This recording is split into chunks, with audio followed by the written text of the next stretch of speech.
What's up everybody, Matt Chevron here, and today we're taking a look at Grace Boyle's blog, Small Hands Big Ideas, which is smallhandsbigideas.com. And in each of these reviews, I offer a couple things that are done extremely well and a couple things that might be able to be improved upon.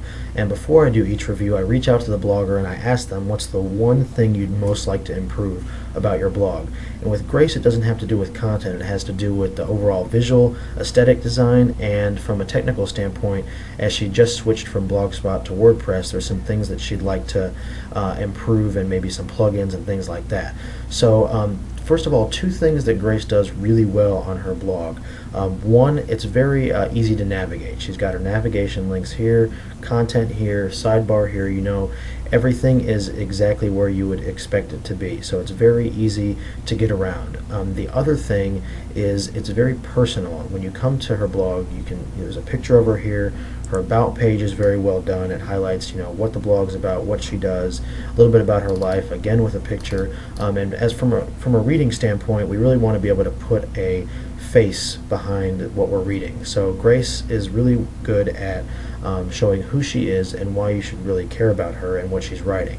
So to focus on things that she could possibly improve on her blog and do so easily.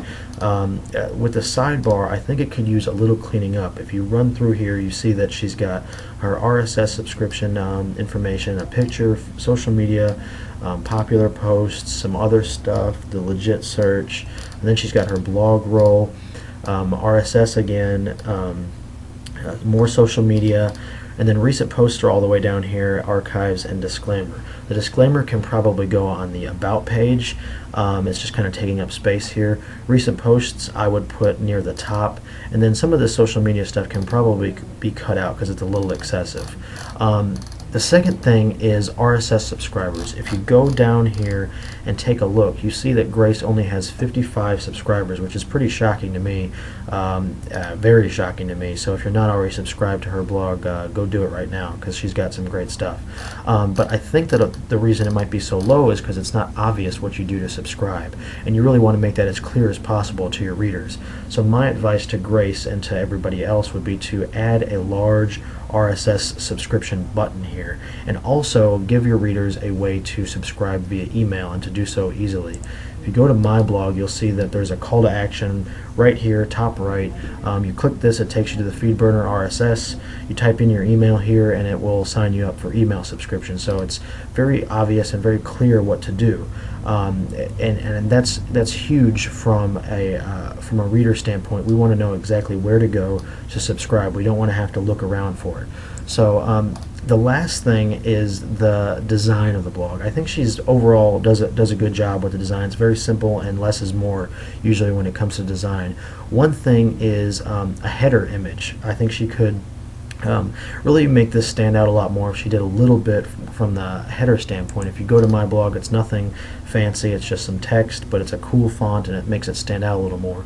So to easily do this and to do it without any advanced programs, Photoshop or anything, I use a program called irfanview.com. If you go here and you download it, and then if you go to a website like dafont.com, it has a lot of good fonts that you can use, some simple, some sort of elaborate. So if you go here, you download a font, you download irfanview, and then if you go to your desktop, open up irfanview, you can easily create some text here. Small Hands Big Ideas. You select a cool font, something girly that she would probably never use, and then look, there you go. Pretty hideous, but you get the idea. So it's really something that's very simple, and again, imagine this on the top of her blog instead of just having the plain font, having something like this. So or something really easy to help her blog stand out a lot more. So those are a few suggestions I have for Grace, and as always, my wisdom should be taken with a grain of salt. I'm no expert, but if you would like me to do a short review of your blog, get in touch with me either by email or on Twitter at Matt Chevy, and I would be happy to do a quick review, free of charge, of course, of your blog, and hopefully it's something that you will learn from and we can all learn from. So thanks for watching, guys, and check out Grace's blog, smallhandsbigideas.com.